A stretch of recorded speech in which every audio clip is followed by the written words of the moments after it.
And I'm going to be teaching you guys Mat 241 today. Um, I'm going to break it up into sections. So I'm going to do 2.1 through 2.3, 3 point, I'm sorry, 2.1 to 2.3, and then 3.1 to 3.3. That way the videos won't be too short or the videos won't be too long. I kind of narrowed everything down. I'm not going to talk about every single thing, but I have the notes in the emails so you can go print it out to get additional information. Um, so yeah, let's begin. I have symbols, pictures, calculator steps, anything that I felt like would have helped you guys pass this test Monday. I'm really excited about this. It's my first video I've ever made teaching class. Alright.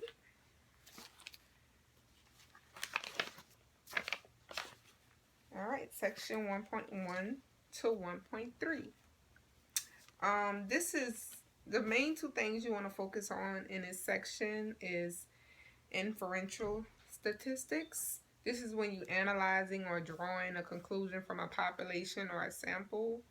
Then you have descriptive data. This is when you organizing information using a pie graph, a bar graph, or a histogram. So know the difference between those two.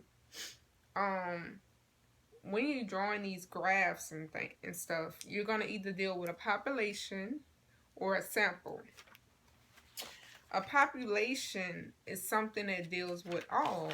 We want to know everybody is included, everybody is counted. So the main word you want to look for when you're reading and you're trying to figure out if it's a population or a sample is the word all.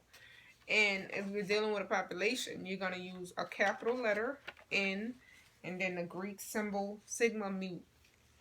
So these are the symbols that you use.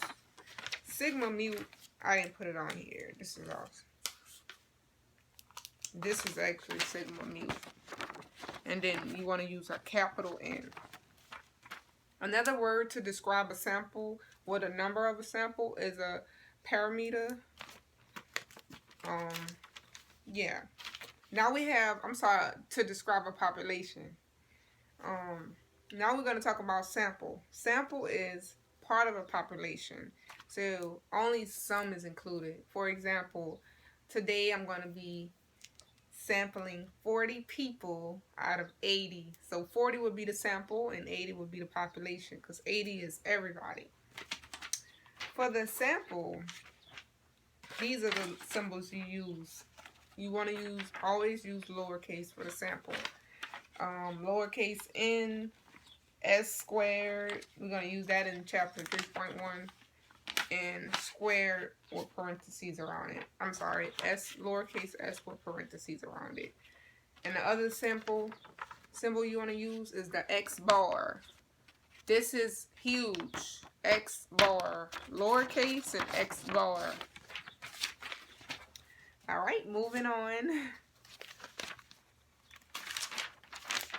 Let's talk about the various types of sampling. The first one you have is a sample random sampling. This is when you're drawing random people out of the box. Or this is an easy method. This is the best method because everyone has an equal chance of being selected. So for example, okay, today I'm just gonna pick 5 random people. I don't know who those 5 random people are going to be, but everybody have an equal chance of being selected. I don't know who I'm going to pick.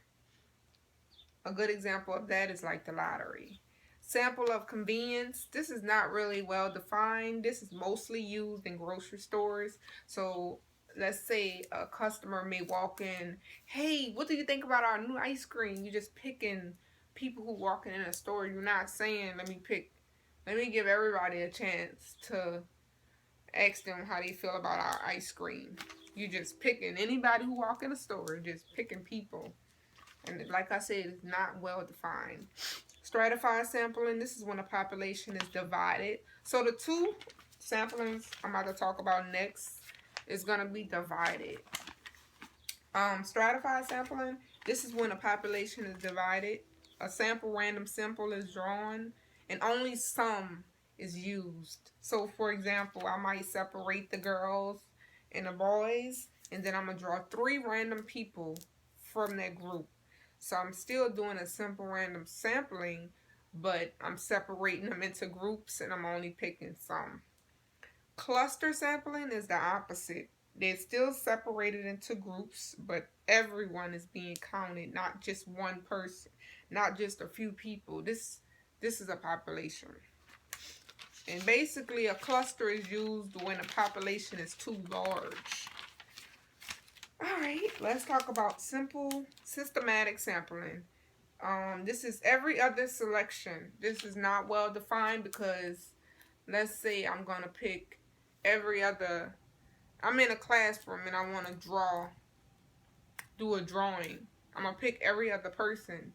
Well, that every other person might be all girls, and that's not really good because I want maybe girls and boys to be picked. Voluntary response sampling. This is used by media mostly. It's really good. This is like when you do customer reports. You ask customers to fill out a survey for you. Hey, what do you think about our store? And you give anybody the opportunity to vote and stuff like that. Quiz check. The manager of a restaurant walks around and asks selected customers about the service they received today. What type of sampling is used in this question? 1, 2, 3. And you got it wrong. It's sampling of convenience. The key word you want to focus on in that question is easy to ask. They are just asking people. They just, the manager of a restaurant walks around and just asks selected customers. So the key word will be selected customers. So sample of convenience.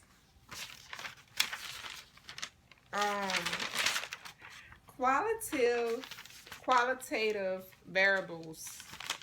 Y'all, I'm sorry if I mispronounce anything or like if I stutter. My braces, I have the power chain on, so it's kind of hard to talk with it. But I think I'm doing pretty good.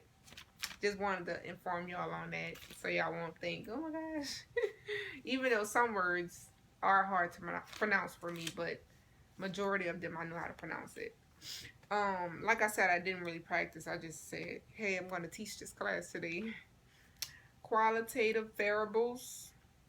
This is classification based on attribute or characteristics. This is when you are describing abstract things. So these are things you can't count. So like the study of love, or the study of love is a good example. Now you have quantitative variables. These are variables, numerical variables that measures individuals. So for example, a measure, just numerical, height, weight, anything that deals with a number. How I remember that is the word N in quantitative. See the N word? That stands for number. Let's talk about discrete. This is a finite number. N when done counting. So when you're counting, let's say you're counting the number of desks. 1, 2, 3, 4, 5, 6. All right, that's it. That's a discrete. Continuous variable is an infinite variable. It goes on forever. So for example, your age, you're going to keep aging until you die. Distance going forever. Yeah, I got 1 page left. Level of measurements, really important, so pay attention, you guys. Nominal. Nominal deals with the name only, the category, no computation, for example, gender. Ordinal deals with qualitative or quantitative, no computation, category, and order ranking. So for example, your shoe size. Interval, this is no true zero. So for example, temperature might represent the 0. So if you're drawing a histogram and you use temperature, You don't start at a 0. That would be an interval, because you, instead of using 0, you're going to use that temperature. Ratio level, this is quantitative data, category and order. For example, weight. Let's talk about the two studies. Observational study, this is an association between two variables.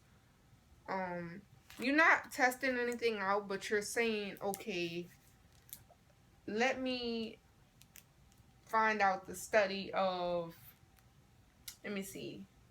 I have an example of it. I'm sorry, y'all. I might have to break this down. My next two sections, I might have to break it down more because I'm already at 10 minutes. And I think the YouTube only go to 15 minutes. So an example of an observational study would be, researchers examine the association between the fluoridation of water and the prevention of the decay by comparing the prevalence of tooth decay in countries that have fluoridated water with prevalence in countries that do not. The key word here is association. So they're not really testing anything out, they're just making an association. Experiment, on the other hand, my favorite, it assigns treatment. So you're going to have a control group and an experiment group. The control group is not going to, they're going to just be, they're not going to receive any treatment, but the experiment group will.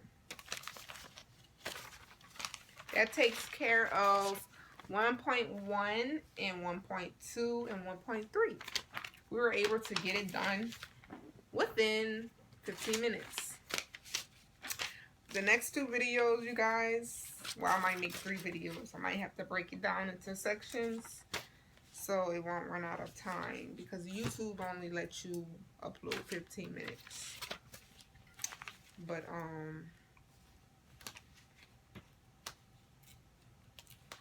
yeah, you guys, thank y'all for watching me, whoever watched me. Comment below, subscribe to my channel. Let me know, what can I do to improve? This is my very first time. I am always open to opinions, making changes.